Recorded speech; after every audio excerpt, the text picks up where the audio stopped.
আসসালামু আলাইকুম, স্বাগত জানাচ্ছি আরটিভির মধ্যাহ্নের সংবাদে। আপনাদের সাথে আছি আমি পারভিন মিতু। অধ্যাপক ডক্টর মোহাম্মদ ইউনূসের নেতৃত্বে গঠিত অন্তর্বর্তী সরকার গঠনের 1 বছর আজ। দায়িত্ব নেওয়ার পর শান্তি ও স্থিতিশীলতা পুনঃপ্রতিষ্ঠা, অর্থনৈতিক পুনরুজ্জীবন সহ 12টি খাতে সফলতা এসেছে বলে জানায় সরকার। তবে সফলতার সঙ্গে আছে ব্যর্থতার গল্প। বিশেষ করে 1 বছরে আইনশৃঙ্খলা পরিস্থিতির কাঙ্ক্ষিত উন্নতি খুব একটা চোখে পড়েনি। জুলাই আগস্ট হত্যাকাণ্ডের বিচার সংস্কারের মাধ্যমে একটি সুন্দর নির্বাচনের মাধ্যমে গণতান্ত্রিক ধারায় ফিরবে দেশ, এমন প্রত্যাশা সবার।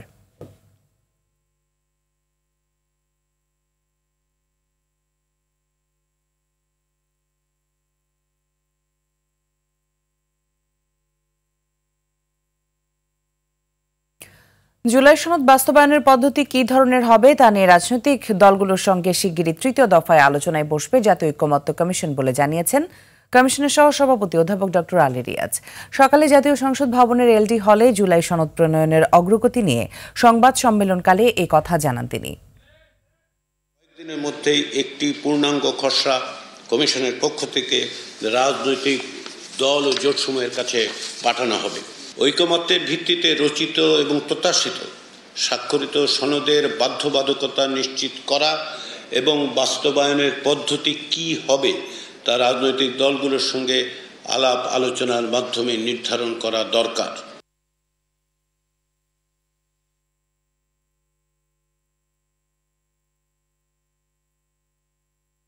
জাতীয় সংসদ ভবনের এলডি হলে জুলাই সনদ প্রণয়নের অগ্রগতি নিয়ে সংবাদ সম্মেলন এখনো চলছে। কথা বলছেন জাতীয় ঐকমত্য কমিশনের সহসভাপতি অধ্যাপক ডক্টর আলী রিয়াজ। সরাসরি চলে যাচ্ছে সেখানে। তাদের মতামতের ভিত্তিতে এবং রাজনৈতিক দলগুলো তো তাদের অবস্থান জানেন, সেগুলির ভিত্তিতে এক জায়গায় আসা যায় কিনা সেই চেষ্টাটা আমরা করব। সেটা খুব দীর্ঘমেয়াদী হবে না। পাশাপাশি যে সমস্ত প্রক্রিয়া, নির্বাচনের প্রক্রিয়া আসলে জাতীয় ঐকমত্য কমিশনের বিষয় নয়।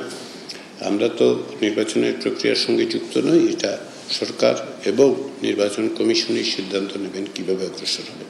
আমরা আমাদের দায়িত্বটুকু পালন করেছি এই অর্থে যে আমরা যে সমস্ত বিষয়ে ঐকমত্য প্রতিষ্ঠা করা সম্ভব সেগুলো তৈরি করা হয়েছে। তার বাইরে হচ্ছে একটি জাতীয় সনদ স্বাক্ষরের জন্য আমরা চেষ্টা করছি।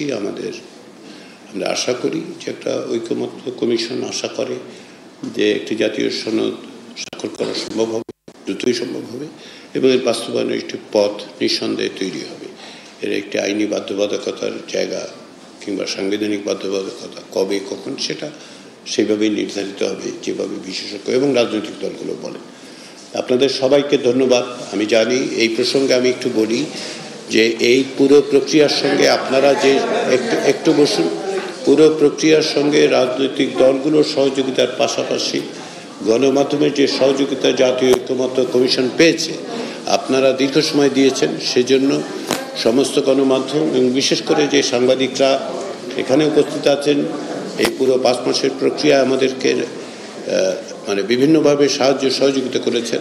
আমি কমিশনের পক্ষ থেকে আন্তরিকভাবে আপনাদের ধন্যবাদ জানাই। আমরা আশা। দর্শক, এতক্ষণ দেখছিলেন জাতীয় ঐকমত্য কমিশনের সংবাদ সম্মেলনের অংশবিশেষ। গাজীপুরের সাংবাদিক আসাদুজ্জামান তুহিন হত্যায় 5 জনের নাম উল্লেখ করে মামলা করেছে নিহতের ভাই মোহাম্মদ সেলিম মিয়া। গেল রাতে বাসন থানায় মামলাটি করা হয়, তবে এখনো পর্যন্ত কাউকে গ্রেপ্তার করতে পারেনি পুলিশ। এদিকে নিহত সাংবাদিকের সুরতহাল এখনো হয়নি। সুরতহালের পরেই লাশ হস্তান্তর করা হবে তার পরিবারের কাছে। গেল রাত 8টার দিকে মহানগরীর ব্যস্ততম চান্দনা চৌরাস্তায় মসজিদ মার্কেটের সামনে প্রকাশ্যে এলোপাথারি কুপিয়ে তাকে হত্যা করা হয়। নিহত সাংবাদিক আসাদুজ্জামান তুহিন দৈনিক প্রতিদিনের কাগজ পত্রিকার গাজীপুরের স্টাফ রিপোর্টার ছিলেন।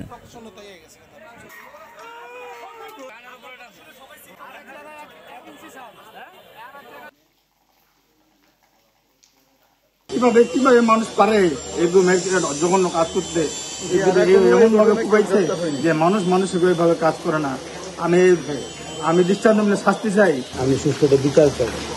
আমার ভাইয়ের 2টা সন্তান, একটা 2টা ছেলে, ছোট কি উপায় আল্লাহ জানে। যারা জড়িত আমি চাই যে তারা গ্রেপ্তার হলে তাদের কাছ থেকে জানা দেবে আসল ঘটনা, এবং এই ঘটনায় একটি মামলা হয়েছে।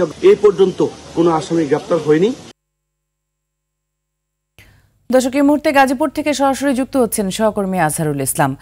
আজহার, নিহত সাংবাদিক হত্যায় জড়িতদের ধরার বিষয়ে পুলিশ কি বলছে?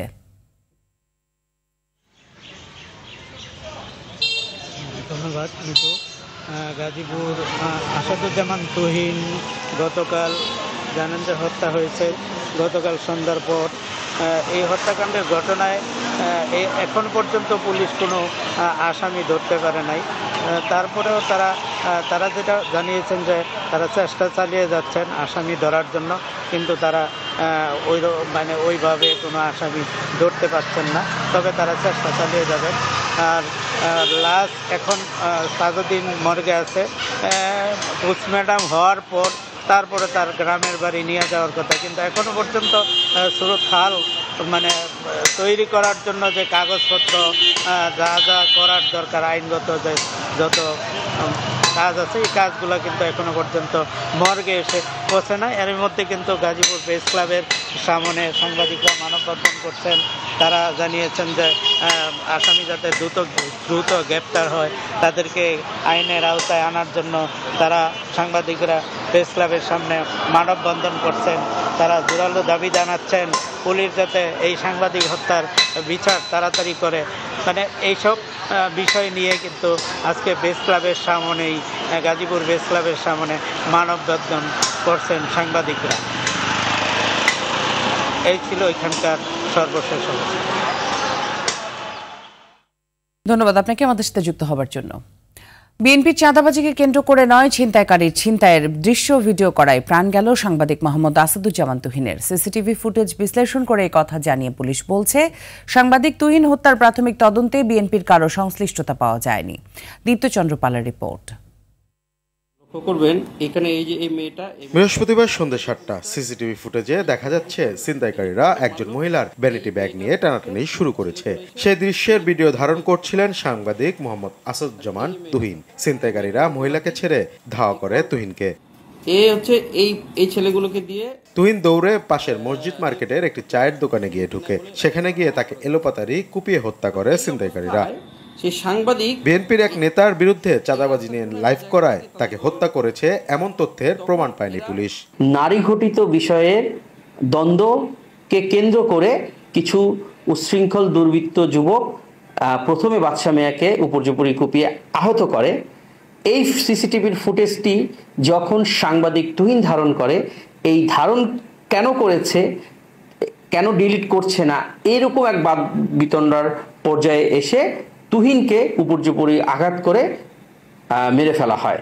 ঘাতকদেরকে আইডেন্টিফাই করতে পেরেছি। তদন্তের প্রয়োজনে আমি নামগুলো ডিসক্লোজ করতে পারছি না। আমরা আশা করি অচিরেই এদেরকে আমরা গ্রেফতার করতে পারবো, তবে প্রকৃত সত্যটি আপনাদের কাছে উপস্থাপিত হবে। দ্রুত আসামিদের গ্রেফতার করা হবে বলেও জানান আইন শৃঙ্খলা বাহিনী। যে সাংবাদিক তাকে কোপায়। এখানে দীপ্তচন্দ্র পাল, আরটিভি, ঢাকা। এখানে স্যার গেল রাত থেকেই রাজধানী ঢাকায় থেমে থেমে বৃষ্টি ঝরছে। মৌসুমী বায়ু আরও বেশি সক্রিয় হওয়ায় বৃষ্টি সারাদিনই থাকতে পারে। এছাড়া দেশের বিভিন্ন জায়গায় আগামী 4 দিন বৃষ্টি ঝরবে। কোথাও কোথাও মাঝারি ধরনের বৃষ্টি থেকে ভারী বর্ষণ হতে পারে। ঢাকা, খুলনা ও বরিশাল বিভাগের বেশিরভাগ স্থানে এবং চট্টগ্রাম, সিলেট, ময়মনসিংহ, রংপুর ও রাজশাহী বিভাগের অনেক স্থানে বৃষ্টি বা বজ্রসহ বৃষ্টি হতে পারে। এর মধ্যে ঢাকা, খুলনা ও বরিশাল বিভাগের কোনো কোনো স্থানে ভারী বৃষ্টি হতে পারে।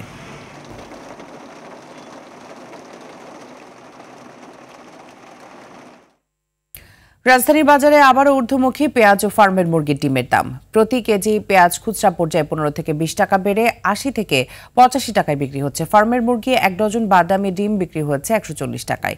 পাড়া মহল্লায় দাম আরও কিছুটা বেশি। গেল সপ্তাহে ডিমের ডজন ছিল 125 টাকা। এছাড়া বেশিরভাগ সবজির দামও আগের তুলনায় চড়া। করলা, কাঁকরোল, বরবটি সহ বেশিরভাগ সবজির কেজি এখন 80 টাকার আশেপাশে। আমদানি করা টমেটোর কেজি 140 টাকা। বেগুনের দাম 20 থেকে 30 টাকা বেড়ে 100 থেকে 120 টাকা হয়েছে। প্রতি কেজি কাঁচামরিচ 180 থেকে 200 টাকায় বিক্রি হয়েছে। মাসখানেক আগে মরিচের দাম ছিল 80 থেকে 120 টাকা।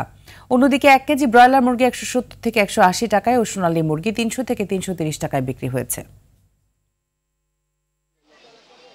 পাবনারটা আপনার 80 টাকা কেজি আর ফরিদপুরটা 70 টাকা কেজি। গেল সপ্তাহে ছিল পাবনারটা 70, এই সপ্তাহে পাবনারটা 80।